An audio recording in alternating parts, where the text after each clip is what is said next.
One of the biggest changes we got coming in Season 17 is the Iron Banner Rework. So Bungie were back recently with their This Week At Bungie update, and this one is for all the Crucible fans out there. So coming in Season 17, we've got a huge Iron Banner Rework. Rift is also coming back. We've got a brand new Crucible map for the first time in a long time. Plus we've got zone control that returns too. But today I'm going to go over all that news, so let's get to it. Well, if you're new around here or find this useful, don't forget to hit that subscribe button down below for all the latest Destiny 2 content, and turn on notifications by hitting that bell. Right, let's check out and see what Bungie had to say about Iron Banner and Crucible in their This Week at Bungie update on the 12th of May 2022. So first of all, we've got the Iron Banner Rework, and Bungie say Iron Banner is a celebration of PvP for everyone. We want people playing every day, playing with their friends, wearing their flaming Iron Banner armor and using Iron Banner weapons. And when you land in the tower, we want it to feel different and special, same as our annual events like the Dawning and Festival of the Lost. Well, Iron Banner is one of our core entry points for adding new and different ideas into the Crucible. We love the hunt aspect of control, even if it has snowballing issues. Now, what if we did the same thing with other modes, and what about if we added new modes? We'll lower the barriers and widening the funnel for players, so everyone should be able to play Iron Banner and access the core reward paths. So for example, New Lights and Destiny 1 Alpha veterans alike. We want core rewards that are focused on team play and participation, not just winning matches and skillful play. So those should accelerate rewards rather than lock them off.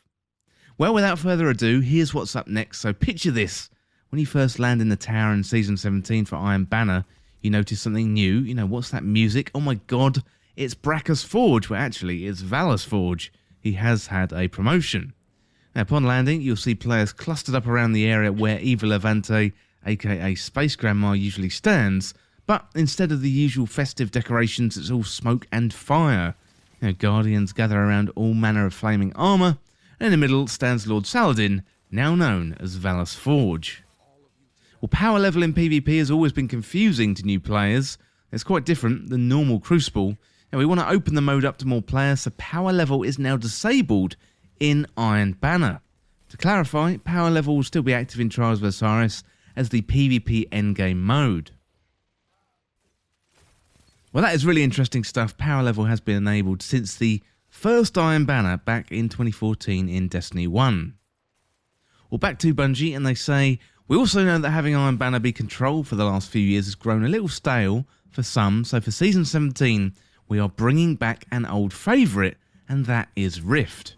More on that mode later on in the TWAB, but our intention is to switch out the Iron Banner mode every season. You know, sometimes it might be brand new or a returning mode, and sometimes it might be an interesting twist on an existing mode.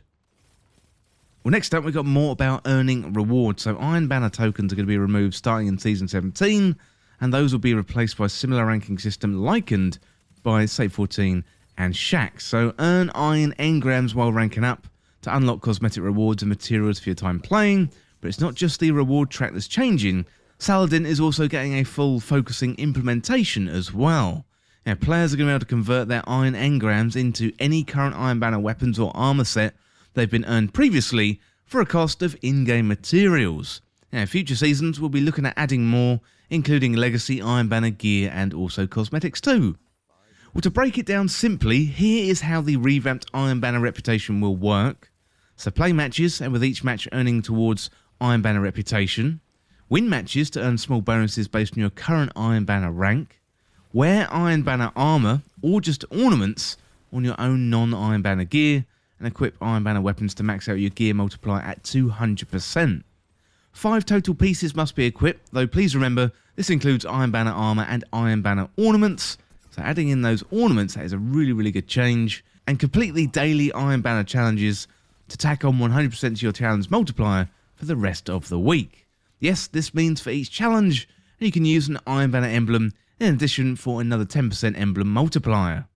So all modifiers are going to be listed on the launch screen. Then we've got daily challenges, so for the first 4 days of each Iron Banner week, Guardians will unlock a new daily challenge, and these challenges unlock each day, whether you complete them or not. So if you need to log in on Friday, you can do that all in succession if you want.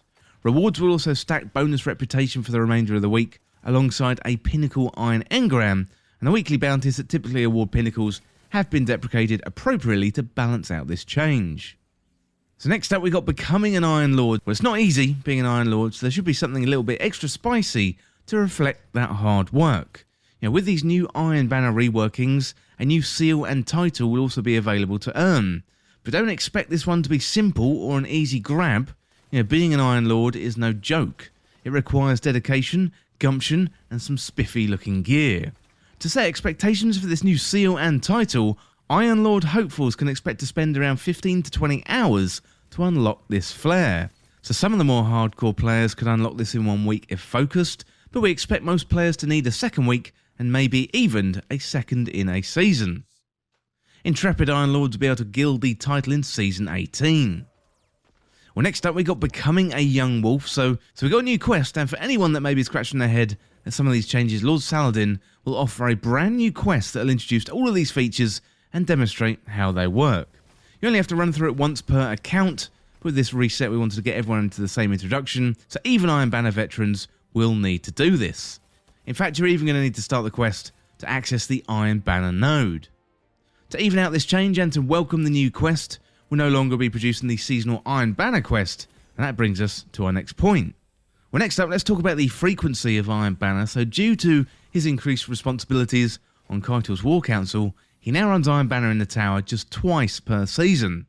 And because Iron Banner will be more in line with these annual events, you're never going to see Iron Banner run during those annual festivities. So for Season 17, so next season, Iron Banner is going to run during these times. So Week 2, starting on May the 31st, and then Week 8, starting on July the 12th. Well, next up, really exciting change, so Rift is back. So if you're like us, Rift has a very special place in that PvP playing heart of yours. We're really excited to bring this staple back, but for those who may be new to what it is, here is what you need to know. So Rift is an objective-based Crucible mode that plays more like a game of soccer or rugby, but with a few pew-pew weapons and no passing, than it does with Clash. Teams of Guardians will attempt to take the spark from the middle of the map into the base of the enemy team and dunk it into the enemy Rift. One dunk equals 1 point, and the first to make it to 5 points or have the upper hand by the 10-minute mark wins. So here's a rundown on some of the rules. So a spark appears in the centre of the map for a few seconds after a match starts or a point is scored, and can be picked up by interacting with it for a couple of seconds. And the spark itself is a buff that allows for full weapon and ability usage aside from a super. For the first 5 seconds after picking up the spark or a few seconds after taking damage, both teams receive a waypoint for the spark holder. After that, the waypoint only remains for the spark holder's own team.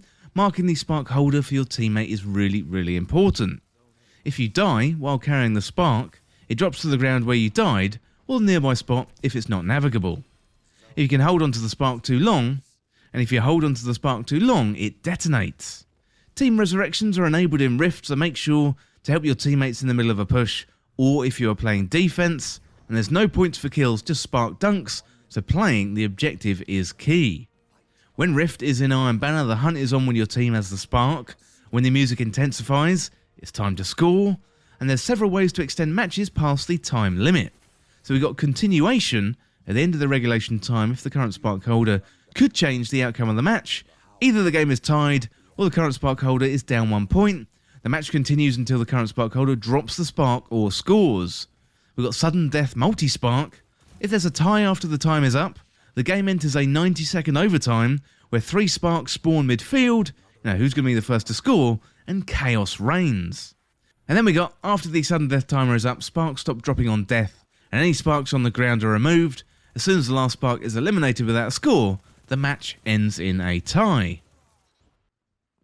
Well, Bungie say we've had a ridiculous amount of fun testing and tuning the mode internally, so it plays really differently than anything that we've got in Crucible right now, and is available during the 2 weeks of Iron Banner during Season 17, and it's going to be available as a rotator in the main Crucible playlist in Season 18.